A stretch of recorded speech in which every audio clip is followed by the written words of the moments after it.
A pro-Trump group who wants to send armed thugs to your door to see if you've done any voter fraud and was a very, very naughty boy or girl is now being sued for being very naughty boys and girls. Fun. And it's actually they're being sued under a law created to stop the Ku Klux Klan. So this is reporting from Salon, and basically they've noted that voting rights groups have filed this lawsuit in Colorado, aiming to stop the so-called U.S. election integrity plan led by a pro-Trump person named Sean Smith. By the way, he's an ally of former Trump strategist Steve Bannon and Mike Pillow. Now, this plan basically wanted to send, sometimes armed, sometimes not, members door-to-door to areas with large numbers of minority voters. Yes, questioning them about how they voted and taking photographs of their homes. Yes, if that seems like weirdo voter intimidation, you would be correct. The lawsuit is backed by the state chapter of the NAACP, the League of Women Voters, and Mi Familia Vota. So you got these pro-voting rights groups. Now, they allege that the campaign violates the Voting Rights Act of 1965 and the KKK Act of 1871. So now the act was enacted to, well, it was to stop this, essentially. White armed militias, or just white armed groups, going around and terrorizing black people in order to try to stop them from voting. But wait, if you want black people to vote for you, all you have to do is like do good policy that helps black people. I mean, that's really, really simple. Oh, yeah, right. You can't do that if you're a Republican because, well, I mean, for one, I've got to serve my corporate donors. And for two, you know, racists are a big part of our base. If we actually help black people, then our base is going to get really mad at us. So, yeah. Now, the lawsuit cites the county and local organizing playbook used by the group, which instructs members to undertake citizen audit activities to either refute or confirm serious allegations of election malfeasance in order to support future legal action. Speaking of legal action, voter harassment and intimidation is illegal under the law. Section 11 of the Voting Rights Act makes it unlawful to intimidate, threaten, or coerce another individual at the polls. But they didn't say anything about their house. Because they're coming to your house. They're coming to your house. And they're gonna question you on how you voted. Well, I'm pretty sure that this would also apply, to being intimidation and harassment, especially since they're using debunked narratives of voter fraud. And notice how they're not targeting white people. They're going after heavily minority areas. So now, in addition to federal law prohibiting voter intimidation, each state also has its own statutes and laws prohibiting voter intimidation and establishing penalties for that intimidation. Now, the lawsuit claims that some members had even went so far as to try to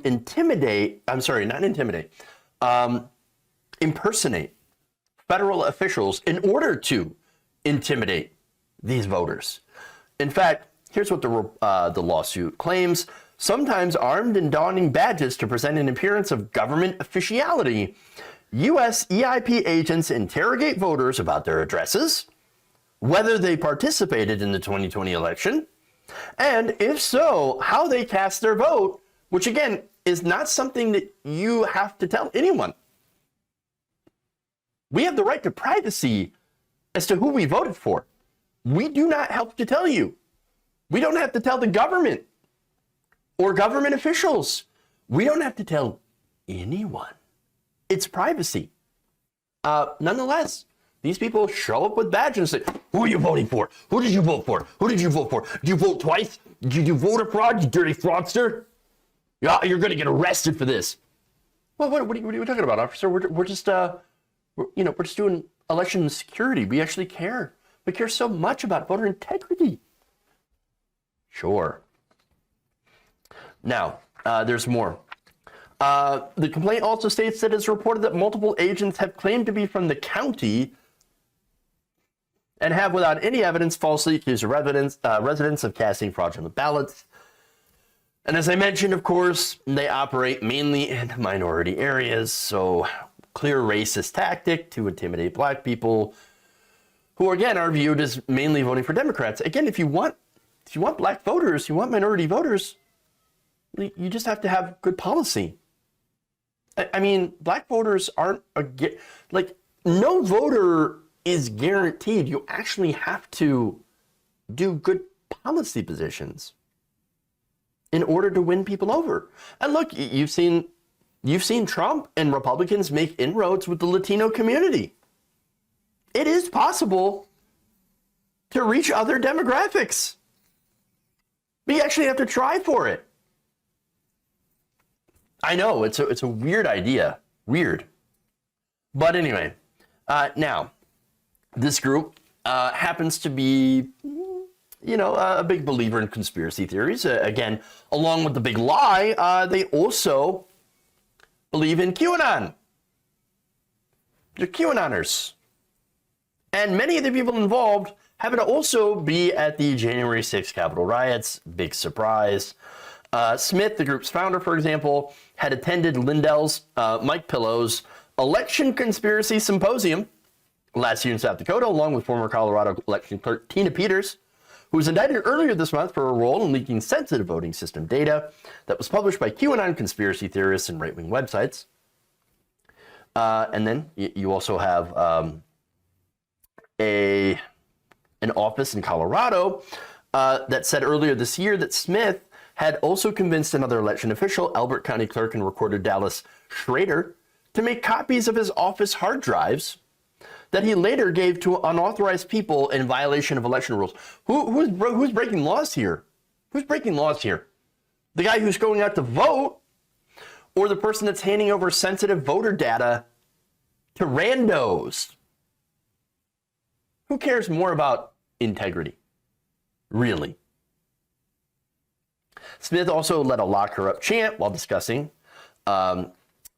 Griswold, who is the person who is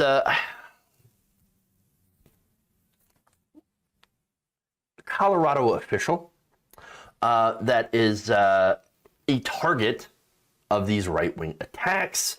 In fact, here's what Smith said about her: "If you're involved in election fraud, you deserve to hang." So, very nice. Classy group. Smith is also the president of another so-called election integrity group called Cause of America, also funded by Mike Pillow. The suit also names Smith and his co-founders, Holly Cosson and Ash Epp, who were also at the Capitol on January 6, 2021. Now, even with this group having some pretty extreme beliefs, that doesn't stop the Colorado Republican Party from openly working with them. Isn't that amazing? Isn't that amazing? The US EIP has teamed up with the Colorado Republican Party on its election integrity operations, according to the Times Recorder. A US EIP member is in charge of the GOP's program and has given joint presentations with Epp. The group's co-founder, Heidi Gannell, the leading Republican candidate for Colorado governor, promoted the group during a recent event, declaring that they are doing great things. Great things. Tremendous things. Like, scaring black people out of not voting. Now, there's one last thing about this group that I want to mention that I found a little ironic. It appears that for its membership, they have a vetting problem. In fact, the group's training manual says that the group intends to check volunteers a little bit more thoroughly by going through their social media and calling on them for a gut check, saying that leaders had learned that there were a couple of people in their group who were volunteering for the events who had a criminal history of, wait for it, sexual misconduct. It's unfortunate that we must check volunteers for pedophilic leanings. Isn't that ironic? And again, the reason that I mention that is that you have all these right-wing groups that claim to be pro-law, even though they break the law, by intimidating black people and doing voter intimidation. We're very, very pro-family, even though we're against pretty much every policy that helps working families. And against voter fraud, even though you have most of the in-person voter fraud actually being done by Republicans, and the times that it does happen by black voters is usually by accident. And of course, being against pedos, which we already know the story on that. You end up with people like Matt Gaetz, who's accused of sex trafficking a minor, or Roy Moore, or Donald Trump. None of them at all are at all pro-family, are oftentimes criminals or alleged criminals, and sometimes, yes, even alleged pedos. Weird.